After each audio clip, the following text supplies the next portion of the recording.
കഴിഞ്ഞ ദിവസങ്ങളിൽ നമ്മൾ 5 സ്നേഹത്തിന്റെ ഭാഷകൾ തിരിച്ചറിഞ്ഞു, അത് പഠിച്ചു. എന്തൊക്കെ ചെയ്യണം, എന്തൊക്കെ ചെയ്യണ്ട എന്ന് നമ്മൾ കണ്ടു അല്ലേ? Words of affirmation, acts of service, receiving gifts, quality time, physical touch. Words of അഫർമേഷനിൽ നമ്മൾ പറഞ്ഞു വാക്കുകൾക്കാണ് ശക്തി. നല്ല വാക്കുകൾ പറയാം, പ്രോത്സാഹിപ്പിക്കുന്ന വാക്കുകൾ പറയാം, സന്തോഷിപ്പിക്കുന്ന വാക്കുകൾ പറയാം. എന്ത് പറയാണ്ടിരിക്കണം? ഇവരെ വഴക്ക് പറയാണ്ടിരിക്കണം, ചീത്ത പറയാണ്ടിരിക്കണം, മുറിവേൽപ്പിക്കുന്ന വാക്കുകൾ പറയാണ്ടിരിക്കണം. അത് വേറൊന്നല്ല. ഇപ്പോൾ words of affirmation primary love language ആണെങ്കിൽ അവരെ അത് വളരെയധികം ആഴത്തിൽ വേദനിപ്പിക്കും. ഇപ്പോൾ ഫിസിക്കൽ ടച്ച് ആണ് ഒരാളുടെ പ്രൈമറി ലവ് ലാംഗ്വേജ്. അവരെ നമ്മൾ എത്ര ചീത്ത വിളിച്ചാലും അവർക്കൊരു മൈൻഡ് ഉണ്ടാവില്ല, അവർക്കൊരു ഉണ്ടാവില്ല, അവരത് ബാധിക്കില്ല. അവരെ ചിലപ്പോൾ നമ്മൾ കുറച്ചൊരു ചൂരൽ വടി എടുത്ത് അടിച്ചിട്ടുണ്ടെങ്കിൽ ചിലപ്പോൾ അവരെ അത് വളരെയധികം ബാധിക്കും. കാരണം സ്കിന്നാണ് അവരുടെ സെൻസേഷൻ. ഫിസിക്കലായിട്ടാണ് അവരെ ഇത് സെൻസ് ചെയ്യുന്നത്. സ്നേഹമായാലും ദേഷ്യമായാലും എന്ത് തന്നെയായാലും. പക്ഷെ വേർഡ്സ് ഓഫ് അഫർമേഷനിൽ അങ്ങനെയല്ല. വാക്കുകളാണ് അവർക്കെല്ലാം. ഓക്കെ. ക്വാളിറ്റി ടൈം, ശ്രദ്ധ. ഇവർക്ക് ക്വാളിറ്റി ടൈം ലവ് ലാംഗ്വേജ് ആയ ഉള്ളവർക്ക് വേണ്ടത് നമ്മുടെ അൺഡിവൈഡഡ് അറ്റൻഷൻ ആണ്. അത് എത്ര കുറവ് സമയമായാലും വേണ്ടില്ല, പക്ഷേ അത് വേണം. അത് വേറെ ഒന്നും ചെയ്യാണ്ട് അവരുടെ കൂടെ കുറച്ച് സമയം ചെലവഴിക്കണം. അത്രേ അവർ ആഗ്രഹിക്കുന്നുള്ളൂ. വേറെ ഒരു സഹായം വേണ്ട, ഒരു നല്ല വാക്ക് വേണ്ട, എക്സ്പെൻസീവ് ഗിഫ്റ്റ്സ് വേണ്ട, ഫിസിക്കൽ ടച്ച് വേണ്ട, ഒന്നും തന്നെ വേണമെന്നില്ല. കുറച്ച് നേരം അങ്ങോട്ടും ഇങ്ങോട്ടും സംസാരിച്ചിരുന്നെങ്കിൽ, അല്ലെങ്കിൽ രണ്ടുപേരും കൂടി അർത്ഥവത്തായ എന്തെങ്കിലും ഒരു കാര്യം ഒരുമിച്ച് ചെയ്യാം. അതിലാണ് അവർ സ്നേഹം കണ്ടെത്തുന്നത്. അതാണ് അവരുടെ സ്നേഹത്തിന്റെ ഭാഷ. ഈ ഒരു സമയം എല്ലാവരും കണ്ടെത്തണം. ഇന്നത്തെ കാലത്ത് ഇത് ഇതിപ്പോ ഈ 5 ഭാഷകളിലും കേൾക്കുമ്പോൾ ഏറ്റവും ലളിതമായതും എന്നാൽ ഇംപ്ലിമെന്റ് ചെയ്യാൻ ഡിഫിക്കൽട്ട് ആയതുമാണ് ക്വാളിറ്റി ടൈം ട്ടോ. വേറൊന്നുമല്ല, അത്രയധികം ഡിസ്ട്രാക്ഷൻസ് ആണ് എല്ലായിടത്തും ഉള്ളത്. ഒന്നെങ്കിൽ പല ആൾക്കാർ, അല്ലെങ്കിൽ പല ടെക്നോളജി, ഇപ്പോൾ TV ആയിരിക്കും, മൊബൈലായിരിക്കും. മൊബൈലാണ് ഏറ്റവും വലിയ ഡിസ്ട്രാക്ഷൻ. മൊബൈലിൽ നോക്കി സംസാരിച്ചിട്ടുണ്ടെങ്കിൽ അത് ക്വാളിറ്റി ടൈം അല്ല. ഓക്കെ. അപ്പോൾ ആ ഒരു മൊബൈലിൽ നിന്ന് ഡിസ്കണക്ട് ചെയ്തിട്ട് കുറച്ച് നേരത്തേക്കെങ്കിലും നമ്മൾ നമ്മുടെ ആൾക്കാരുടെ കൂടെ ക്വാളിറ്റി ടൈം സ്പെൻഡ് ചെയ്യണം. പിന്നെ റിസീവിങ് ഗിഫ്റ്റ്സ്. ഇവർ ഗിഫ്റ്റ്സ്, അതായത് സ്നേഹത്തിന്റെ വിഷ്വൽ റെപ്രസെൻറ്റേഷൻ ആണ് ഇവർക്ക് വേണ്ടി ഗിഫ്റ്റ്സ് എന്ന് പറഞ്ഞിട്ടുണ്ടെങ്കിൽ. ഗിഫ്റ്റ്സ് അത് എക്സ്പെൻസീവ് ആവണമെന്നില്ല, അത് കുറേ അധികം കാശ് കൊടുത്ത് മേടിക്കുന്ന ഗിഫ്റ്റ്സ് ആവണമെന്നില്ല. അവർക്ക് അറിയേണ്ടത് നിങ്ങൾ എന്നെ ഓർത്തു, അല്ലെങ്കിൽ എനിക്ക് വേണ്ടി എന്തെങ്കിലും ചെയ്തു എന്നൊരു എഫേർട്ടാണ് അതിന്റെ പിന്നിൽ കാണുന്നത്. അതിപ്പോ ഫ്രീ ആയിട്ട് ഒരു ഗ്രീറ്റിംഗ് കാർഡ് വരെ വെറുതെ ഡിസൈൻ ചെയ്തിട്ട് ഗിഫ്റ്റ് ആയിട്ട് കൊടുത്തിട്ടുണ്ടെങ്കിൽ അത് അവർക്ക് വലിയ സന്തോഷമാണ്. ഒരു 5 രൂപ ഒരു മിഠായി, ചോക്ലേറ്റ് അവർക്ക് വേണ്ടി മേടിച്ചു കൊടുത്തിട്ടുണ്ടെങ്കിൽ, അവർക്കായിട്ട് മേടിച്ചു കൊടുത്തിട്ടുണ്ടെങ്കിൽ അത് അവർക്ക് വലിയ സന്തോഷമാണ്. അപ്പൊ എന്തെങ്കിലും കാണണം അവർക്ക്. അവരെ നമ്മളെ മാത്രമല്ല, നമ്മളായിട്ട് എന്തെങ്കിലും ഒരു ഇത് കൊടുക്കണം. നമ്മുടെ ഒരു എന്താ പറയാ, അതിന്റെ ഒരു ടോക്കൺ ഓഫ് ലവ് ആണത് നമ്മൾ കൊടുക്കുന്ന ഗിഫ്റ്റ്. പൂക്കളാവാം അല്ലെ? അവരതൊക്കെ സൂക്ഷിച്ചു വെക്കും. അപ്പൊ ഏതെങ്കിലും ഒരു സ്പെഷ്യൽ ഒക്കേഷൻ അവർ പ്രതീക്ഷിച്ച മാതിരി, അല്ലെങ്കിൽ പ്രതീക്ഷിക്കുന്നതല്ല, അവർക്ക് ഒരു ഗിഫ്റ്റും കിട്ടിയില്ലെങ്കിൽ അവർക്കത് വളരെയധികം വിഷമമുണ്ടാവും. അപ്പൊ എന്തെങ്കിലുമൊക്കെ ഒരു ചെറുതായ കാര്യം ആഴ്ചയിൽ ഒരിക്കലായാലും എന്തെങ്കിലും കൊടുത്തിട്ടുണ്ടെങ്കിൽ അവരുടെ ഇമോഷണൽ ലവ് ടാങ്ക് ഫുൾ ആയിരിക്കും. പിന്നെ ആക്ട്സ് ഓഫ് സർവീസ്. ഒരാളുടെ റെസ്പോൺസിബിലിറ്റി അല്ലെങ്കിൽ അവരുടെ ബാധ്യത കുറച്ച് കുറയ്ക്കുക, അവരുടെ റെസ്പോൺസിബിലിറ്റി ഷെയർ ചെയ്യുക. അപ്പോൾ അവരുടെ പണി നമ്മൾ ചെയ്തു കൊടുത്തിട്ടുണ്ടെങ്കിൽ അവരത് വലിയ കാര്യമായിട്ടാണ് കാണുക. കാരണം നമ്മൾ അവരെ സഹായിക്കുകയാണ്, അവരുടെ സമയം, അവരുടെ എനർജി, ഇതൊക്കെ നമ്മൾ സേവ് ചെയ്യാൻ സഹായിക്കുകയാണ്. എന്താണ് ചെയ്യാണ്ടിരിക്കേണ്ടത്? അവർക്ക് കൂടുതൽ പണി ഉണ്ടാക്കി കൊടുക്കാണ്ടിരിക്കുക. ആം, ചെയ്യാമെന്ന് പറഞ്ഞ പണി ചെയ്യാണ്ടിരിച്ചിട്ടുണ്ടെങ്കിൽ അത് അവർക്ക് കുറേയധികം ഹേർട്ട് ചെയ്യും, കുറേയധികം ദേഷ്യം വരും. പിന്നെ ചെയ്യുന്ന പണിയും നമ്മൾ ശരിക്കും ചെയ്തു കൊടുത്തില്ല, അവർക്ക് അതുകൊണ്ട് കൂടുതൽ ദോഷം ഉണ്ടായെങ്കിൽ അവർക്ക് അത് കൂടുതലാണ്. പിന്നെ ചോദിച്ച് പറയുന്നത് മാത്രമല്ല, അറിഞ്ഞ് ചെയ്യുന്നതാണ് അവർക്കിഷ്ടം. കുറെ പറഞ്ഞ് പിന്നാലെ നടന്നിട്ട് എന്തെങ്കിലും ചെയ്തു കൊടുത്തിട്ട് കാര്യമില്ല. അറിഞ്ഞ് ചെയ്യുന്നതാണ് അവർക്കിഷ്ടം. ഓക്കെ. പിന്നെ ഫിസിക്കൽ ടച്ച്. ഇവര് സ്നേഹം അനുഭവിക്കുന്നത് ടച്ചിലൂടെയാണ്, ഫിസിക്കൽ സെൻസേഷനിലൂടെയാണ്, സ്കിന്നിലൂടെയാണ്. ഓക്കെ. അപ്പൊ ഇവർക്ക് വേണ്ടത് ആ ക്ലോസ്നെസ് ആണ്. അതിപ്പോ ഒരു ഷേക്ക് ഹാൻഡ് ആവാം, ഹഗ് ആവാം, കിസ്സാവാം, തോളത്ത് കൈയിട്ട് നടക്കുന്നതാവാം, ഈ തലമുടിയുമേ ഇങ്ങനെ ഇത് ചെയ്യുന്നത് എന്ത് തന്നെ ആയിക്കോട്ടെ ഒരു അപ്രീസിയേഷൻ. ഇവിടെ കണ്ടോ, ഇവിടെ ഇത്രയധികം ഫോട്ടോസ് കണ്ടോ? അവർക്ക് ആ ഫിസിക്കൽ സെൻസേഷനിലൂടെയാണ് അവർ സ്നേഹം അറിയുന്നത്. കുറേ നാളുകൾക്ക് അങ്ങനെ ഒരു ഫിസിക്കൽ ടച്ചേ ഇല്ലാണ്ടിരുന്നുണ്ടെങ്കിൽ അത് അവരുടെ ഇമോഷണൽ ലവ് ടാങ്കിനെ നിറയ്ക്കില്ല. അത് കുറച്ചുകൊണ്ട് വരും. അപ്പൊ നമ്മുടേതായ രീതിയിൽ നമ്മള് അത് ആ ഒരു ലാംഗ്വേജ് സംസാരിക്കാൻ നമുക്ക് കഴിയണം. ഓക്കെ. അപ്പൊ ഇവരോട് എന്താ ചെയ്യാണ്ടിരിക്കേണ്ടത്? കുറേ നാളുകൾക്ക് ഫിസിക്കൽ ടച്ച് ഇല്ലാണ്ടിരിക്കുക. അല്ലെങ്കിൽ അവരെ ഫിസിക്കലായി ദ്രോഹിക്കുക, അടിക്കുക, മർദ്ദിക്കുക അങ്ങനെ ഒരു കാര്യങ്ങളൊന്നും ഒരിക്കലും ചെയ്യരുത്. കാരണം അത് അവരെ വളരെയധികം ഹേർട്ട് ചെയ്യും. ഫിസിക്കൽ ടച്ച്, സെൻസ് മറ്റേ സ്കിന്നാണ് അവരുടെ ലവിന്റെ ഒരു മീഡിയം. ഓക്കെ. അപ്പൊ എങ്ങനെയാണ് ഇത് കുറച്ച് ഒരു കോമൺ ആയിട്ടുള്ള ഒരു ഇതാണ്. എങ്ങനെയാണ് നമ്മുടെ പ്രൈമറി ലവ് ലാംഗ്വേജ് നമുക്ക് തിരിച്ചറിയാൻ പറ്റും? നമ്മുടെ തന്നെ മറ്റൊരാളുടെ വിട്ട് കളയണം. കാരണം നമുക്കിപ്പോ 5 എണ്ണം പഠിച്ചു കഴിഞ്ഞപ്പോ ആദ്യത്തെ 2 എണ്ണം കേട്ടപ്പോ ചിലർക്ക് തോന്നിയിട്ടുണ്ടാവും, ഇതാണ് എന്റേതെന്ന്. പക്ഷെ അല്ല 5 എണ്ണം പഠിച്ചു കഴിഞ്ഞപ്പോ ഒരു സംശയം. ഇനി ഇതാണോ ഇതാണോ? എനിക്ക് 2 എണ്ണത്തില് കൺഫ്യൂഷൻ ഉണ്ട് എന്നൊക്കെ ചിലര് പറയും അല്ലേ? അപ്പൊ പ്രൈമറി സാധാരണ ഒരെണ്ണേ ഉണ്ടാവുള്ളൂ. ബാക്കി എല്ലാത്തിനും ഉണ്ടാവും അതിന്റേതായ ഇമ്പോർട്ടൻസ്. പക്ഷെ പ്രൈമറി സാധാരണ ഒരെണ്ണേ ഉണ്ടാവുള്ളൂ. അപ്പൊ അതെങ്ങനെയാ നമ്മള് തിരിച്ചറിയാ? അപ്പോ ചില ചോദ്യങ്ങളുണ്ട്. അതിന് ഉത്തരം കണ്ടെത്താൻ പറ്റിയില്ലെങ്കിൽ ചിലപ്പോ നമുക്ക് മനസ്സിലാവും. അതായത് ഇപ്പോ ലെറ്റ്സ് സേ ഇപ്പോ ഒരു മാരീഡ് കപ്പിൾ ആണെങ്കിൽ നമ്മുടെ സ്പൗസ് എന്താണ് നമ്മുടെ ഭാര്യയോ ഭർത്താവോ ചെയ്യുന്നത്? അല്ലെങ്കിൽ ചെയ്യാത്തത്? അത് നമുക്ക് ഏറ്റവും അധികം വിഷമം വരുന്നത് അതിലെന്താണ്? അപ്പൊ അതിന്റെ ഓപ്പോസിറ്റ് ആണ് ചിലപ്പോ നമ്മുടെ ലവ് ലാംഗ്വേജ്. എന്ത് ചെയ്യുന്നു എന്ന് തിരിച്ചറിയാൻ പറ്റണില്ലെങ്കിൽ, എന്നാ നമ്മളെ വിഷമിപ്പിക്കുന്നത് എന്താണെന്ന് നമ്മൾക്കറിയാലോ. എന്തുകൊണ്ടാണ് എന്റെ ലവ് ടാങ്ക് ഫിൽ ആവണെന്ന് ചിലപ്പോ ഒരു കൺഫ്യൂഷൻ ഉണ്ടാവും. പക്ഷെ എനിക്ക് വിഷമം വരുന്നത് എന്തുകൊണ്ടാന്ന് മിക്ക ആൾക്കാർക്കും അറിയാം. ചിലർക്ക് പറയാലോ, ഇപ്പൊ എന്റെ ഭർത്താവ് ഒന്നിനും സഹായിക്കില്ല. ഒരു കാര്യം അടുക്കളയിലേക്ക് കേറില്ല. അങ്ങനെയൊക്കെ ആണെങ്കിൽ ചിലപ്പോ ആക്ട്സ് ഓഫ് സർവീസ് ആണ്. അതാണ് അവരെ ഏറ്റവും കൂടുതൽ വിഷമം പറയുന്നത്. അപ്പൊ ആ ആക്ട്സ് ഓഫ് സർവീസ് ആയിരിക്കാം നിങ്ങളുടെ പ്രൈമറി ലവ് ലാംഗ്വേജ്. ഓക്കെ. അത് കഴിഞ്ഞിട്ട് രണ്ടാമത് അല്ലെങ്കിൽ രണ്ടാമത്തെ രീതി എന്ന് പറഞ്ഞിട്ടുണ്ടെങ്കിൽ നിങ്ങൾ ഏറ്റവും കൂടുതൽ റിക്വസ്റ്റ് ചെയ്തിരിക്കുന്നത് എന്താണ്? ആ ഒരു വ്യക്തിയോട്, മറ്റൊരു വ്യക്തിയോട്. അതായിരിക്കാം. അപ്പൊ നീ കുറച്ച് സമയം ചെലവഴിക്കാനാണോ റിക്വസ്റ്റ് ചെയ്തിരിക്കുന്നത്? ഒരു നല്ല വാക്ക് പറയാനാണോ? ചിലപ്പോ നിങ്ങള് ചെയ്യുന്ന കാര്യങ്ങളെക്കുറിച്ച് എപ്പോഴും അഭിപ്രായം ചോദിക്കുന്ന ആളായിരിക്കും. ഇതെങ്ങനെയുണ്ട്? ഈ ഭക്ഷണം ഉണ്ടാക്കിയത് എങ്ങനെയുണ്ട്? അല്ലെങ്കിൽ ഈ ചെയ്ത കാര്യം എങ്ങനെയുണ്ട്? ഇപ്പൊ ഈ വസ്ത്രം എടുത്തത് എങ്ങനെയുണ്ട്? നിങ്ങൾ എപ്പോഴും എപ്പോഴും അഭിപ്രായം ചോദിക്കുകയാണെങ്കിൽ ചിലപ്പോ വേർഡ്സ് ഓഫ് അഫർമേഷൻ ആയിരിക്കാം നിങ്ങളുടെ ലവ് ലാംഗ്വേജ്. അല്ലേ? ചിലര് പറയില്ലേ, എനിക്ക് ബർത്ത്ഡേക്ക് എന്ത് മേടിച്ച് തരും? നിനക്ക് ആനിവേഴ്സറിക്ക് എന്ത് മേടിച്ച് തരും? നമ്മളവിടെ കറങ്ങാൻ പോകുമ്പോ എനിക്ക് എന്ത് മേടിച്ച് തരും? പോയി വരുമ്പോ എന്താ മേടിച്ചോണ്ട് വരാ?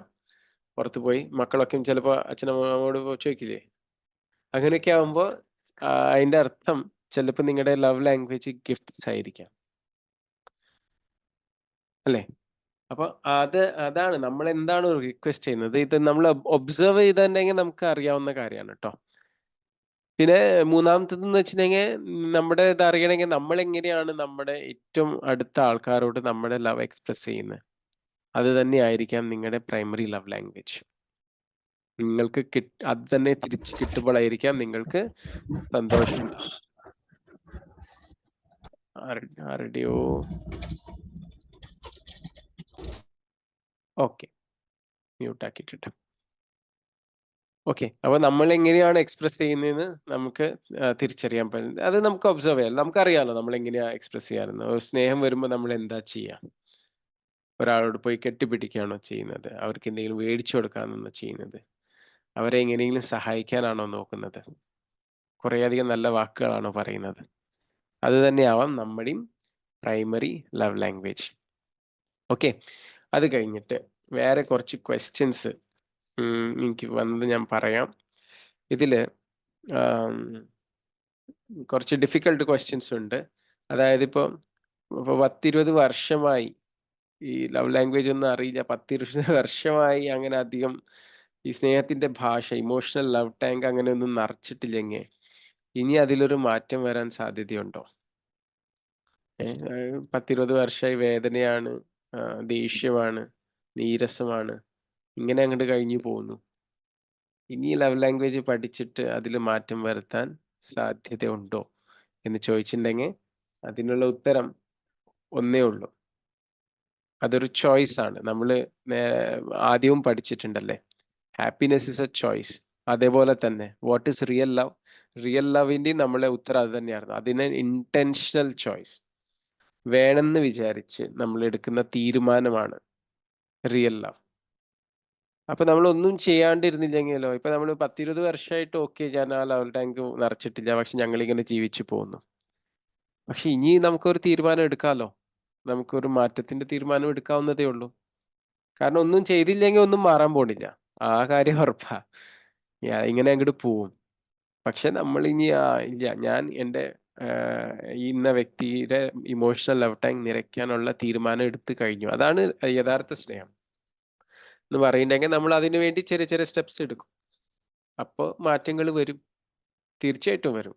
കാരണം മറ്റേയാളും അത് തിരിച്ചറിയല്ലോ. അപ്പൊ അങ്ങനെയാണ് അതിന്റെ ഒരു ഉത്തരം. അതൊരു ചോയ്സ് ആണ് ട്ടോ. നമ്മൾ എടുക്കേണ്ട ഒരു തീരുമാനമാണ്. അങ്ങനെ അതില് മാറ്റം വരാണ്ടിരിക്കോ അങ്ങനെയെന്ന് പറഞ്ഞിട്ടുണ്ടെങ്കിൽ അങ്ങനെയൊന്നുമില്ല. മാറ്റം വരും. പക്ഷെ നമ്മളത് ആക്ട് ചെയ്യണം ആദ്യമേ. നമുക്കിപ്പോ മനസ്സിലായി ഇതിന്റെ എന്താണ് നമ്മുടെ പാർട്ട്ണറിന്റെ അല്ലെങ്കിൽ നമുക്ക് നമ്മുടെ മക്കളുടെ അല്ലെങ്കിൽ ആരുടെയും തന്നെ ആയിക്കോട്ടെ. ഒരു മിനിറ്റ് ആരുടെയോ മൈക്ക് മ്യൂട്ട് അല്ല. ഒരു ഡിസ്റ്റർബൻസ് വരുന്നുണ്ട്.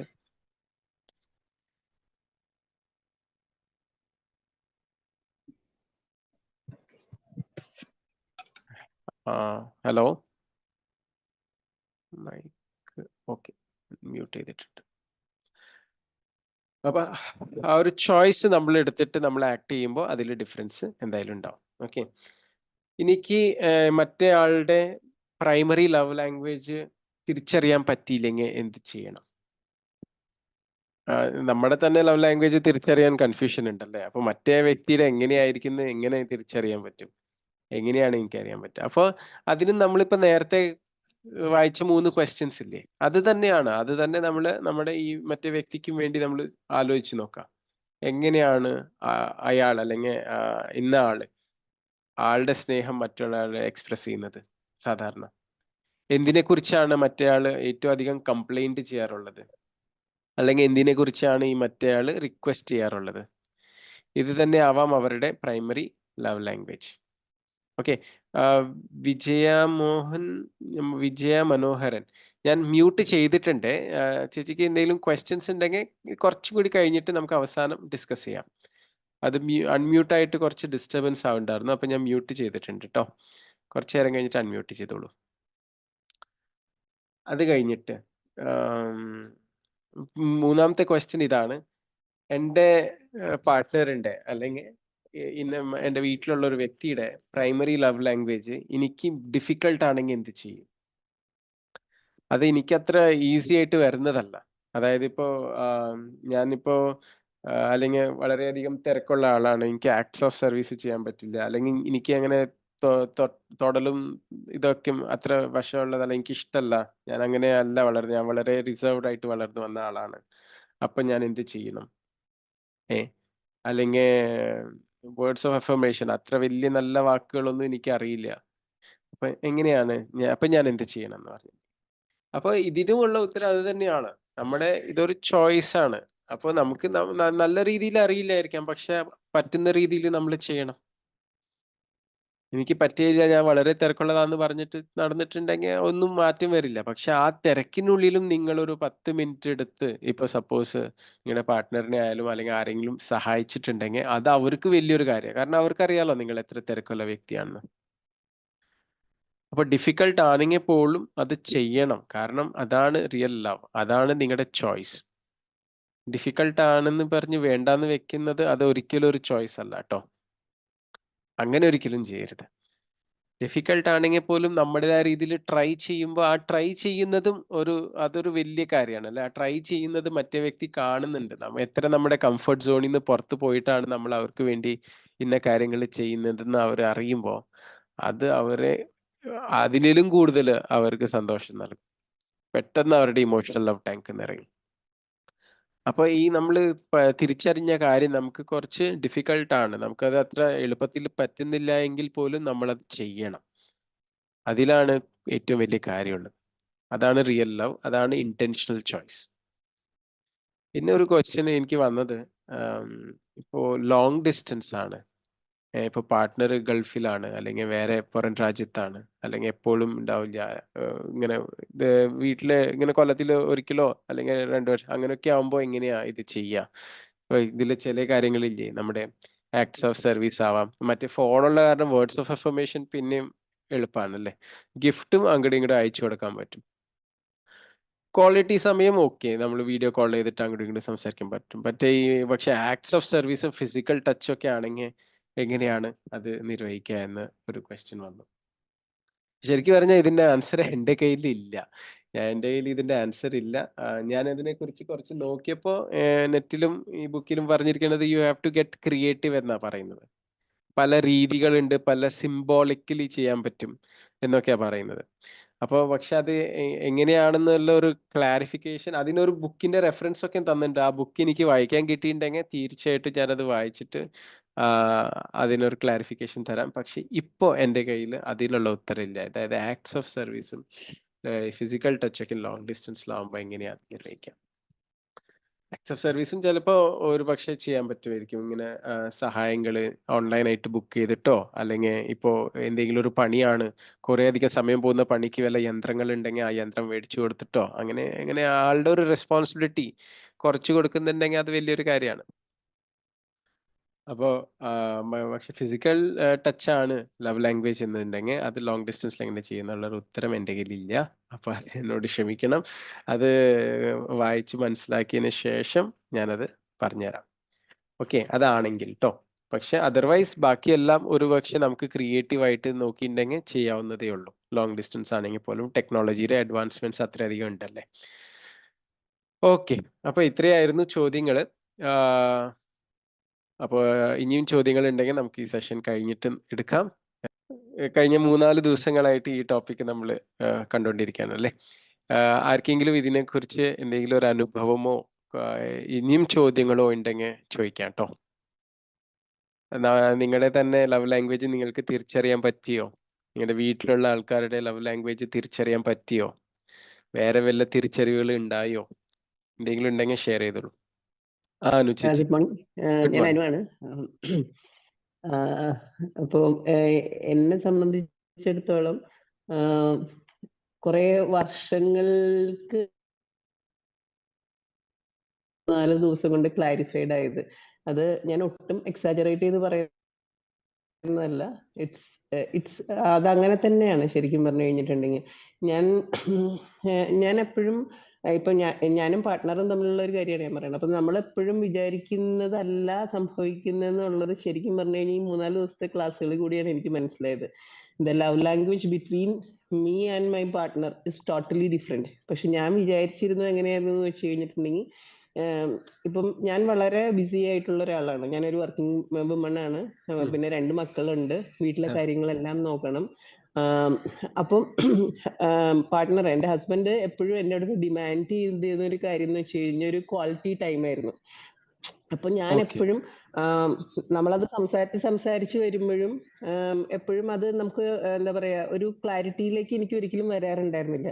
അപ്പം ആൾക്ക് ഇത്രേ ആവശ്യമുള്ളൂ നമ്മൾ കുറച്ചു നേരം അടുത്തിരുന്ന് ആളോട് സംസാരിക്കണം എന്നുള്ളത്. അപ്പൊ ഞാൻ എന്താ മനസ്സിലാക്കിയിരുന്നെന്ന് വെച്ച് കഴിഞ്ഞാൽ ടോട്ടലി ഡിഫറെന്റ് ആയിട്ടാണ്. ലൈക്ക് ഇത്രയും തിരക്കിൽ ഞാൻ ഇത്രയും കാര്യങ്ങൾ ഒരു ദിവസം ചെയ്തെത്തിക്കുന്നുണ്ട്, എന്നിട്ട് അതല്ല ആൾക്ക് മനസ്സിലാവുന്നത്. He needs some time from me to talk means അങ്ങനെ വലിയ കാര്യങ്ങളൊന്നുമില്ല, അതെ. വെറുതെ കുറച്ചു നേരം ആളോട് സംസാരിക്കാൻ ആയിരുന്നു ആൾക്ക് ആവശ്യം ഉണ്ടായിരുന്നു. അപ്പം ഞാൻ ആക്ച്വലി വിചാരിച്ചിരുന്ന ആൾക്ക് ഇതെന്താ മനസ്സിലാവാത്തത്. ഞാൻ ഇവിടെ രാവിലെ ഒരു 4:30 ആവുമെങ്കിലും എഴുന്നേക്കണം, നൈറ്റ് ഒരു 10:30-11 ആവുമ്പോഴേ എനിക്ക് കിടക്കാൻ പറ്റുള്ളൂ. അതിന്റെ ഓ. ഇടയിൽ എനിക്ക് എന്താ പറയാ literally I'm not sitting anywhere. അപ്പൊ അങ്ങനെ അത്, പക്ഷെ അതെനിക്കൊരു മീൻസ് അതൊരു ഹെക്ടിക് ആണെങ്കിൽ കൂടി ഐ എം എൻജോയിങ് ദാറ്റ്. അതെ. പക്ഷെ അത് എന്തുകൊണ്ട് ആൾക്ക് മനസ്സിലാവണില്ല എന്നുള്ളത് എന്റെ ഒരു കൺഫ്യൂഷൻ ആയിരുന്നു. ആ. അപ്പൊ ഹീസ് ഓൾസോ ഡോക്ടർ. പക്ഷെ എന്നിട്ട് പോലും അപ്പൊ എന്റെ ഒരു തോട്ട് എപ്പോഴും അങ്ങനെ വന്നിരുന്നത്, ഒരു ഡോക്ടർ ആയിട്ടുള്ള ഒരാൾക്ക് എന്തുകൊണ്ട് അത് മനസ്സിലാവുന്നില്ലെന്ന്. പക്ഷെ ഓക്കെ. ഇപ്പോഴാണ് എനിക്ക് മനസ്സിലായത് എന്റെ ലവ് ലാംഗ്വേജും ആളുടെ ലവ് ലാംഗ്വേജും ഇസ് ടോട്ടലി ഡിഫറെന്റ്. അപ്പോഴാണ് എനിക്ക് ആ ഒരു ക്ലാരിറ്റി വന്നത്. അപ്പോ എന്നെ സംബന്ധിച്ചിടത്തോളം ഇത്രയും വർഷങ്ങൾ ആക്ച്വലി എന്റെ ഉള്ളിൽ ഉണ്ടായിരുന്ന ഒരു കൺഫ്യൂഷൻ ആയിരുന്നു, എന്തുകൊണ്ടാണ് ഇത് ശരിയാവാത്തത്. അപ്പൊ നമ്മൾ രണ്ടുപേരും ഇതിനെപ്പറ്റി ഒത്തിരി സംസാരിച്ചിട്ടുണ്ട്. സംസാരിക്കുമ്പോൾ ആളുടെ വ്യൂസ് പറയുന്നു, ഞാൻ എന്റെ വ്യൂസ് പറയുന്നു, അഗെയിൻ അത് തമ്മിൽ ഒരു മാച്ച് വരുന്നില്ല. അപ്പം സംസാരിക്കുന്നുണ്ട് പ്രോബ്ലം സോൾവ് ചെയ്യാനായിട്ട്. പക്ഷെ still the same thing is going on. ആ. പക്ഷെ ഇപ്പോഴാണ് എനിക്ക് ക്ലാരിറ്റി കിട്ടിയത്. ഇത്രേ ഉണ്ടായിരുന്നുള്ളൂ. വളരെ സിമ്പിൾ ആയിരുന്നു. പക്ഷെ അത് മനസ്സിലാവാതിരുന്നത് കൊണ്ടാണ് ആ ഒരു പ്രോബ്ലം വന്നത്. പക്ഷെ ഇപ്പൊ ആ ഒരു ക്ലാരിറ്റി ഉള്ളത് കൊണ്ട് നമ്മൾ ഭയങ്കര റിലാക്സ്ഡ് ആണ്. ഓ. എന്താ പ്രോബ്ലം എന്നുള്ളത് മനസ്സിലായല്ലോ. അപ്പൊ അത് ഭയങ്കരമായിട്ട് എന്നെ ഭയങ്കരമായിട്ട് ഹെൽപ്പ് ചെയ്തു സത്യം പറഞ്ഞു കഴിഞ്ഞിട്ടുണ്ടെങ്കിൽ. ഇത്രേ ഉണ്ടായിരുന്നുള്ളൂ. വളരെ സിമ്പിൾ ആയിരുന്നു ഈ ഒരു കാര്യം എന്നുള്ളതാണ്. അപ്പം അതില് ഒത്തിരി ഒത്തിരി താങ്ക്സ് ഉണ്ട് ശരിക്കും താങ്ക് ഈ യു. ഒരു ടോപ്പിക് എക്സ്പ്രസ് ചെയ്തതിൽ. കാരണം അത് അത് എനിക്ക് തോന്നുന്നു പലർക്കും ഒത്തിരി ഹെൽപ്ഫുൾ ആയിട്ടുണ്ടായിരിക്കാം. അപ്പൊ അതുകൊണ്ട് thank you so much. Thank you so much for sharing. തുറന്നു പറഞ്ഞ് എല്ലാവരോടും ഷെയർ ചെയ്തതിൽ വളരെ നന്ദി. ഒരു കാര്യം കൂടി ഞാൻ വിട്ടുപോയത് പറയാൻ. ഇതില് ഞാൻ ഇത് ഇതിന് റിലേറ്റഡ് അല്ല, പക്ഷെ ലവ് ലാംഗ്വേജിന് റിലേറ്റഡാ. ഇത് നമ്മളിൽ ഇൻബിൽട്ട് ആയിട്ടുള്ളതാട്ടോ. ചെറുപ്പത്തിലേ ഉള്ളതാ. അത് വലുതാവുമ്പോഴും അത് തന്നെയാണ്. അതങ്ങനെ ചേഞ്ചസ് ഒന്നും വരില്ല. പക്ഷേ ലൈഫിലെ ചില ഘട്ടങ്ങളില്, ചില ഇൻസിഡന്റ്സ് ആവുമ്പോ ചിലപ്പോ വേറൊരു ലാംഗ്വേജ് ആയിരിക്കാം പ്രാധാന്യം എടുക്കുന്നത്. അത് മൊമെന്ററി ആയിരിക്കും. അതായത് ഇപ്പൊ സപ്പോസ് ഇപ്പൊ ആക്ട്സ് ഓഫ് സർവീസോ ഏത് തന്നെ ആയിക്കോട്ടെ എടുത്തോളൂ. ആയിരിക്കും പ്രൈമറി ലവ് ലാംഗ്വേജ്. പക്ഷെ ഇപ്പൊ വീട്ടിലിപ്പോ ലെറ്റ്സ് സേ ഒരു മരണം നടന്നു അല്ലെങ്കിൽ എന്തെങ്കിലും നടന്നു എന്ന് വിചാരിക്കുക. ആ ഒരു സമയത്ത് ചിലപ്പോൾ ഒരാൾക്ക് വേണ്ടത് ആ ഒരു കെട്ടിപ്പിടുത്തമായിരിക്കാം. അല്ലെങ്കിൽ ഒരു തല വെച്ച് ഒന്ന് കരയാനുള്ള ഒരു ഇതായിരിക്കാം. അപ്പൊ ഫിസിക്കൽ ടച്ച് ആയിരിക്കും അവിടെ പ്രാധാന്യം എടുക്കുന്നത്. അത് ആളുടെ പ്രൈമറി ആവണമെന്നില്ല. അതേപോലെ തന്നെ ലൈഫിലെ പല ഘട്ടങ്ങളിലും ചില ചില കാര്യങ്ങൾ, അതായത് ഒരുപാട് തിരക്കിനിടയിൽ ഇപ്പോൾ വേർഡ്സ് ഓഫ് അഫർമേഷൻ ആണ് പ്രൈമറി ലാംഗ്വേജ്. പക്ഷെ ഒരു ദിവസം ഒരുപാട് ഗസ്റ്റുകളും കാര്യങ്ങളൊക്കെയും കുറേ വന്നു വീട്ടിൽ. കുറേ അധികം പണിയുണ്ട്. ആ ഒരു സമയത്ത് ആ ആളെ സഹായിക്കുമ്പോ അത് ആൾക്ക് വലിയൊരു കാര്യമാണ്. അപ്പോൾ അവിടെ ആക്ട്സ് ഓഫ് സർവീസ് ആണ് പ്രാധാന്യം എടുക്കുക. അപ്പോൾ ചില ചില സിറ്റുവേഷൻസിൽ നമുക്ക് പല രീതി, അല്ലെങ്കിൽ ഇപ്പോൾ നമ്മൾ പറയും ഇന്നാള് അവിടെ പോയി അടുക്കളയിൽ കൈയും കെട്ടി നിന്നിട്ട് നീ ഒരുപാട് പണിയെടുക്കുന്നുണ്ടല്ലോ, നീ കാരണമാണ് എല്ലാം നന്നായിട്ട് പോകുന്നത്. അവിടെ വേർഡ്സ് ഓഫ് അപ്രീസിയേഷൻ വെറുതെ പറഞ്ഞുകൊണ്ടിരുന്നിട്ട് കാര്യമില്ല. നമുക്കറിയാം വേർഡ്സ് ഓഫ് അപ്രീസിയേഷൻ ആളുടെ പ്രൈമറി ലവ് ലാംഗ്വേജ്. പക്ഷെ അവിടെ ആൾക്ക് വേണ്ടത് ഒരു സഹായമാണ്, കൈ സഹായമാണ്. അപ്പൊ അവിടെ ആക്ട്സ് ഓഫ് സർവീസ് ആണ് കൂടുതൽ പ്രാധാന്യം എടുക്കാം. ഓക്കെ. അപ്പൊ അത് നമ്മൾ കണ്ടറിഞ്ഞ് ചെയ്യണം കേട്ടോ. ഓക്കെ. നമ്മുടെ മക്കളിലും ഉണ്ടാവും. എല്ലാവരിലും ഉണ്ട്. ഇത് എല്ലാവരിലും ഉണ്ട്. ചെറിയ കുട്ടികൾ മുതൽ വലിയ മുതിർന്ന വയസ്സായ എത്ര വയസ്സായാലും എല്ലാവരുടെയും ഉള്ളിലുണ്ട് കേട്ടോ ലവ് ലാംഗ്വേജസ്. അത് അവരുടെ ഭാഷയാണ്. അത് മാറില്ല. പറയാനുള്ളത് പിന്നെ എനിക്ക് ഒരുപാട് കാലത്തെ കൺഫ്യൂഷൻ ആണ് സാർ ഈ 3-4 ക്ലാസ് കൊണ്ട് തീർന്നത്. അതായത് അനുചേച്ചി പറഞ്ഞ മാതിരി എപ്പോഴും ഞാൻ ടീച്ചറാണല്ലോ. അപ്പോൾ ഇതുപോലെ തന്നെ വീട്ടിൽ അച്ഛനുണ്ട്, അമ്മയുണ്ട്, 2 കുട്ടികൾ, ഹസ്ബൻഡ്. അപ്പോൾ എല്ലാ കാര്യങ്ങളും ഒരു വൺ മാൻ ഷോ പോലെ ചെയ്യാറുള്ള ഒരാളാണ് ഞാൻ. മൂപ്പര് രാവിലെ 5:30 മണിക്കാ പോവാ. അത് കഴിഞ്ഞ് രാത്രി വരുന്നത് വരെ പിന്നെ ഉള്ള ഒരു വൺ മാൻ ഷോ. ശരിക്കും പറഞ്ഞ അച്ഛൻ്റെയും അമ്മേന്റെയും കാര്യങ്ങള്, കുട്ടികളുടെ കാര്യങ്ങള്, സ്കൂളിൽ ഒരുപാട് തിരക്കുകൾ. അപ്പോഴൊക്കെ അച്ഛനും അമ്മ ചെവി കേൾക്കാത്ത ആളാണ്. അപ്പൊ ഞാനിങ്ങനെ എല്ലാം ചെയ്ത് കഴിഞ്ഞ് പോയാലും ഇവര് ഒരു ദിവസം പോലും നീ വീട്ടിൽ നിൽക്കാറില്ലല്ലോ എന്നുള്ള ഭയങ്കര കംപ്ലൈന്റ് ആണ് അമ്മയ്ക്ക്. അപ്പൊ ഞാൻ വിചാരിക്കും എല്ലാം ചെയ്തിട്ട് വെച്ചിട്ടല്ലേ ഞാൻ പോണത്, പിന്നെന്താ ഇവർക്ക് ഇത്ര വലിയ പ്രശ്നം എന്ന് വിചാരിക്കും. എല്ലാ പണിയും ചെയ്ത് വെച്ച് കഴിഞ്ഞാലും പിന്നെ എന്താ അമ്മക്ക് ഇവിടെ പണിയും വിചാരിക്കും. പക്ഷെ ഇപ്പോഴാണ് മനസ്സിലായത് അമ്മക്കും അച്ഛനും വേണ്ടത് എന്റെ പ്രസൻസ് ആണ്, എന്റെ ടൈമാണ്. എന്നെ അവർക്ക് ഇവിടെ മതി. ഞാൻ പണിയൊന്നും എടുത്തിട്ടില്ലെങ്കിലും ഞാനിവിടെ, അതാണ് അവർക്ക് വേണ്ടത്.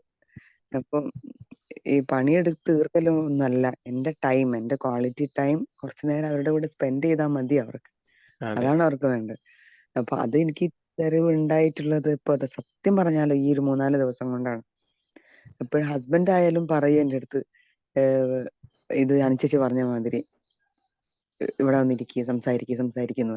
അപ്പോഴും ഞാൻ വിചാരിക്കും സംസാരിക്കുന്നുണ്ടല്ലോ, നമ്മൾ സംസാരിക്കുന്നുണ്ടല്ലോ, എവിടെയാണ് ഇപ്പൊ സംസാരിക്കാത്തതെന്ന് വിചാരിക്കണം. പണിയെടുത്തോണ്ടായിരിക്കും സംസാരിക്കുന്നുണ്ടാവും. ഒരു വർക്ക് ഞാൻ ഇപ്പുറത്ത് ചെയ്യുന്നുണ്ടാവും, പക്ഷെ അപ്പുറത്ത് സംസാരിക്കുന്നുണ്ടാവും. 2 വർക്ക് ഒരേ സമയമാണ് ചെയ്യുന്നത്. പക്ഷെ അതല്ല മൂപ്പർക്ക് വേണ്ടത്. മൂപ്പർക്ക് വേണ്ടത് അടുത്തിരുന്നിട്ടുള്ള വെറുതെ സംസാരിക്കാണ്, ചേച്ചി പറഞ്ഞ മാതിരി. അതിന്റെ ഒരു ആവശ്യമുള്ളൂ. പക്ഷെ അതിന്റെ മുകളിൽ നമ്മൾ ഒരുപാട് കാട് കയറി വെറുതെ വർത്താനം പറയും, ഒരുപാട് സംസാരം അങ്ങോട്ടും ഇങ്ങോട്ടും വെറുതെ പറയും. അതിന്റെ ഒന്നും ആവശ്യമില്ല. സിമ്പിളായിട്ട് സിമ്പിൾ ലാംഗ്വേജിലൂടെ പറഞ്ഞിട്ടുണ്ടെങ്കിൽ ഈ ലവ് ലാംഗ്വേജ് മനസ്സിലായി കഴിഞ്ഞാല് നമുക്ക് എത്ര കൺഫ്യൂഷൻസും തർക്കങ്ങളും ഒഴിവാക്കാം നമ്മുടെ ലൈഫിൽ. അതെ. ശരിക്കും പറഞ്ഞാല് വലിയൊരു തിരിച്ചറിവാണ് ഇത് ലൈഫിൽ. പിന്നെ ഞാൻ നേരത്തെ ശ്രീധരോട് ചോദിച്ചത്, കുട്ടികളുടെ കാര്യം ചോദിച്ചത്, ഞാനിപ്പോ ഇതൊക്കെ മക്കളുടെ സൈഡിൽ നിന്ന് ആലോചിക്കുമ്പോൾ എനിക്കത് ഒരു ക്ലാരിറ്റി കിട്ടാത്തത് പോലെ. ഇപ്പൊ ഞാനൊക്കെ 2 മക്കളാണ്, ഒരു മോളും മോനും ഉണ്ട്. അത് എനിക്കൊരു ക്ലാരിറ്റി കിട്ടാത്തത് പോലെ ഉണ്ട്. കുട്ടികൾക്ക് എന്താണ് ലവ് ലാംഗ്വേജ് എന്ന് എനിക്ക് അവരുടെ ഭാഗത്ത് നിന്ന് ചിന്തിക്കുമ്പോൾ എനിക്ക് അതൊന്നും ക്ലിയർ ആവണില്ല. അതാ ഞാൻ ചോദിച്ചത്, കുട്ടികളുടെ കാര്യം ഞാൻ എടുത്ത് ചോദിച്ചത് അതെ അതുകൊണ്ടാണ്. അതെ അത് കുറച്ചും കൂടി ഒന്ന് ഒബ്സർവ് ചെയ്തോളൂ. പിന്നെ നമ്മൾ ഇന്നത്തെ സെഷനിൽ ചേച്ചി ലേറ്റ് ആയിട്ടല്ല കയറി. ഞാൻ കുറച്ച് ചോദ്യങ്ങൾ നമ്മുടെ സ്ലൈഡ്സിൽ കാണാം. ഞാൻ സ്ലൈഡും ഷെയർ ചെയ്യും. ഞാൻ 3-4 ദിവസമായിട്ട് ചെയ്യാഞ്ഞതെന്ന് വെച്ചിട്ടുണ്ടെങ്കിൽ ഒരു ടോപ്പിക് അല്ലേ ഒരുമിച്ച് ചെയ്യാന്ന് കരുതിയിട്ടാ. അപ്പൊ അതിൽ കുറച്ച് ചോദ്യങ്ങളുണ്ട്. ആ ചോദ്യങ്ങൾ നിങ്ങൾ മക്കൾക്ക് വേണ്ടിയായിട്ട് ചോദിക്കുമ്പോൾ, അവരുടെ പോയിന്റ് ഓഫ് വ്യൂ എന്ന് ചോദിക്കുമ്പോൾ ചില കാര്യങ്ങൾ വരും നമ്മുടെ അടുത്തേക്ക്. പിന്നെ ഇതൊരു ട്രയൽ ആൻഡ് എറർ ആണ് കേട്ടോ. ഇതിലിപ്പോ ശരിക്കും എനിക്ക് അത് തന്നെ വേണം, പ്രൈമറി മാത്രമല്ല, നമ്മൾ എല്ലാം സംസാരിക്കാൻ നോക്കാം. പിന്നെ നമ്മൾ വേറൊരു ഇതിൽ നമുക്ക് ഹെൽപ്പ് ചെയ്യുന്നത് മറ്റുള്ള ആൾക്കാരുടെ സ്നേഹം പ്രകടിപ്പിക്കുന്ന രീതിയും വേറെ ആവാം എന്നൊരു തിരിച്ചറിവാണ്. അപ്പോൾ എന്നെ ആരും സ്നേഹിക്കുന്നില്ല എന്നൊരു തോന്നൽ വേണ്ട. കാരണം അവർ സ്നേഹിക്കുന്നത് അവരുടെ ഭാഷയിലായിരിക്കാം. അവർക്ക് നിങ്ങളുടെ ഭാഷ അറിയാണ്ടിരിക്കാം. അത് കാരണം അവർ അവരുടെ രീതിയിൽ ചെയ്യുന്നു എന്നതും നമുക്ക് മനസ്സിലായി കഴിഞ്ഞിട്ടുണ്ടെങ്കിൽ അത് വലിയൊരു റിലീഫാണ്. പിന്നെ കുട്ടികളുടെ നമ്മൾ ട്രയൽ ആൻഡ് എററിൽ കൂടെ നമുക്കത് മനസ്സിലാക്കാൻ കഴിയും. കാരണം അത് പെട്ടെന്ന് അത്ര എവിഡന്റ് ആവണമെന്നില്ല. അത് കുട്ടികളുടെ മാത്രമല്ല, നമ്മുടെ വീട്ടിലുള്ള അച്ഛനമ്മമാരുടെ ആയാലും. ഇപ്പൊ ഇപ്പൊ നേരത്തെ നമ്മളിപ്പോ കേട്ട 2 അനുഭവങ്ങളിൽ അവര് തന്നെ നമ്മളോട് ചോദിക്കുന്ന കാര്യമായ കാരണം നമുക്ക് വളരെ എളുപ്പത്തിൽ മനസ്സിലായി അല്ലേ. അവര് തന്നെ നമ്മളോട് പറയാണ് കുറച്ചു നേരം ഇരിക്കി സംസാരിക്കി. അപ്പൊ നമുക്ക് പെട്ടെന്ന് മനസ്സിലായി. അങ്ങനെ മനസ്സിലാവണമെന്നില്ല. അപ്പൊ നമ്മൾ കുറച്ച് നാൾ ഒബ്സർവ് ചെയ്യണം. എന്തിനെക്കുറിച്ചാണ് അവർ കംപ്ലൈന്റ് ചെയ്യുന്നത്, എന്തിനെക്കുറിച്ചാണ് അവർ ചോദിക്കുന്നത്, എങ്ങനെയാണ് അവർക്ക് സ്നേഹമുള്ളവരോട് സ്നേഹം പ്രകടിപ്പിക്കുന്നത്. ഈ 3 കാര്യങ്ങൾ നമ്മൾ ഒബ്സർവ് ചെയ്തിട്ടുണ്ടെങ്കിൽ നമുക്ക് അത് അറിയാൻ പറ്റും, തിരിച്ചറിയാൻ പറ്റും. ഓക്കെ. അനുഭവം ഷെയർ ചെയ്തതിലും ക്വസ്റ്റ്യൻ ചോദിച്ചതിലും വളരെ നന്ദി. ഒരു ഡൗട്ട് ചോദിച്ചോട്ടെ? ഹലോ, പറയൂ പറയൂ പറയൂ, പറഞ്ഞോളൂ. നമ്മുടെ ലവ് ലാംഗ്വേജ് അവർക്ക് മനസ്സിലാവാൻ എന്താ ചെയ്യേണ്ടത്? അത് നമ്മൾ പറഞ്ഞു കൊടുക്കാം. ഒന്നില്ലെങ്കിൽ അവര് ഇന്ന ടോപ്പിക്കിനെ കുറിച്ച് ഇപ്പൊ ഈ ഒരു സെഷനോ അല്ലെങ്കിൽ ആ ബുക്കോ എന്തെങ്കിലും അവർക്ക് ഗിഫ്റ്റ് ചെയ്തിട്ട് അവർക്ക് അത് മനസ്സിലാവണം. ഇങ്ങനെ എല്ലാവരുടെയും വേറെയാണ് രീതികൾ എന്ന് അവർ മനസ്സിലാക്കി കഴിഞ്ഞാൽ അവരത് ആ ഒരു തീരുമാനം അവരെടുക്കും. അല്ലാണ്ട് ഇപ്പൊ നമ്മൾ ഇത്രയും നാളെങ്ങനെയാണോ ജീവിച്ചത് അതേപോലെ തന്നെയല്ല അവരും ജീവിക്കുന്നത്. അപ്പൊ അവർക്ക് ഇത് എല്ലാ ഭാഷയിലും ഒരു ധാരണ കിട്ടിയിട്ടുണ്ടെങ്കിൽ അവർ തീർച്ചയായിട്ടും മാറ്റം വരുത്തും. ഇല്ലെങ്കിൽ നമ്മൾ അവരോട് പറയാ. നമുക്ക് കിട്ടിയ ഈ അറിവ് അവരോട് ഷെയർ ചെയ്താൽ മതി. ദേ ഇന്നൊരു കാര്യമാണ്, ഇങ്ങനെയാണ് ട്ടോ ലോകത്തിൽ നടക്കുന്നത്. ഇന്നൊരു കാര്യം പഠിച്ചു. എന്റെ ലവ് ലാംഗ്വേജ് ഇതാണ്. അതുകൊണ്ടാണ്. അതാണ് എന്റെ സ്നേഹത്തിന്റെ ഭാഷ എന്ന് നമ്മൾ അവരോട് പറഞ്ഞു കൊടുക്കാം. അത്രേ ഉള്ളൂ. അവരുടെ ഭാഷ എന്താണെന്ന് നമുക്ക് ഡയറക്റ്റ് ചോദിക്കുകയും ചെയ്യാം ട്ടോ. ഈ ഒരു 5 കാര്യങ്ങൾ പറഞ്ഞിട്ട് അവരോട് ചോദിക്കുക. ഇതിന്ന് എന്ത് ചെയ്താലാണ് നിങ്ങളുടെ ഇമോഷണൽ ലവ് ടാങ്ക് ഫിൽ ആവാ? നിങ്ങൾക്ക് സ്നേഹം നിങ്ങൾക്ക് ഏറ്റവും അധികം ഫീൽ ചെയ്യാന്ന് നമുക്ക് ചോദിക്കാനും പറ്റും. അതിലൊരു തെറ്റുമില്ല. അതിലൊരു എന്താണ് പറയാ, ഒരു വിഷമം അല്ലെങ്കിൽ നാണക്കേട് അങ്ങനെ ഒന്നും വിചാരിക്കേണ്ട ആവശ്യമില്ല. നമുക്ക് ഏറ്റവും അടുത്ത ആൾക്കാരോട് അവർക്ക് വേണ്ടി ചെയ്യുന്ന ഒരു പ്രവൃത്തിയാണിത്. അവരുടെ ലവ് ടാങ്ക് ഫില്ല് ചെയ്യാൻ വേണ്ടി നമ്മൾ എഫേർട്ട് എടുക്കുകയാണ്. അപ്പോൾ നമുക്കത് ഒട്ടും തിരിച്ചറിയാൻ പറ്റുന്നില്ലെങ്കിൽ ഡയറക്റ്റ് ചോദിക്കുക. ഇതിൽ എന്ത് ചെയ്യുമ്പോഴാണ് നിങ്ങൾക്ക് ഏറ്റവും അധികം ഇഷ്ടപ്പെടാം? അതേപോലെ തന്നെ എന്ത് ചെയ്യുമ്പോഴാണ് നമുക്ക് ഏറ്റവും കൂടുതൽ സ്നേഹം തോന്നുക എന്ന കാര്യം നമ്മൾ അവരോട് പറയാം. ഓക്കെ. ബെസ്റ്റ് എന്ന് വെച്ചിട്ടുണ്ടെങ്കിൽ അവർക്ക് ഈ ഒരു അറിവ് പറഞ്ഞു കൊടുക്കണം. നിങ്ങളുടേതായ രീതിയിൽ 5 ഭാഷയും അവരോട് പറഞ്ഞു കൊടുക്കുക. കാരണം അവർ നമ്മളോട് മാത്രമല്ല, അവർ മറ്റുള്ളവരോടും അതേപോലെ തന്നെ പെരുമാറട്ടെ. അല്ലേ? അപ്പോ പറ്റുന്നിടത്തോളം ആൾക്കാർ, ഞാൻ ഇതിന്റെ ഒരു കോഴ്സ് മാതിരി ഉണ്ടാക്കണം എന്ന് കരുതുന്നുണ്ട്. അപ്പൊ നമ്മള് DDPയിൽ ഇപ്പൊ എന്നുമായിട്ട് ഇത് ചെയ്യല്ലേ. പക്ഷെ ഈ രാവിലെ അല്ലെങ്കിൽ ഇത് കേൾക്കാൻ പറ്റാത്തവർക്ക് വേണ്ടിയേ ഒരു ചെറിയൊരു കോഴ്സ്, ഒരു 1-2 മണിക്കൂറിന്റെ ചെയ്യാവുന്ന ഒരു കോഴ്സ് മാതിരി ഉണ്ടാക്കാൻ ഒരു പ്ലാൻ ഉണ്ട് ഈ മാസം തന്നെ. അങ്ങനെയാണെങ്കിൽ ഞാൻ അത് ഷെയർ ചെയ്ത് തരാം. കാരണം എല്ലാവരും വായനാശീലമുള്ളവരാവണമെന്നില്ല. അല്ലെങ്കിൽ ഇതേപോലെ തന്നെ പറഞ്ഞു കൊടുക്കുക, അല്ലെങ്കിൽ വായിക്കാൻ ബുക്ക് ഗിഫ്റ്റ് ആയിട്ട് കൊടുക്കേ. നമുക്ക് ക്രിയേറ്റീവ് ആവാം അതിൽ. ഏറ്റവും ഈസിയസ്റ്റ് വേ സ്ട്രേറ്റ് ഫോർവേഡ് ആയിട്ട് പറഞ്ഞു കൊടുക്കുക എന്നതാണ്. ഓക്കെ. അപ്പോൾ ശരി ട്ടോ. Thank you. Take care.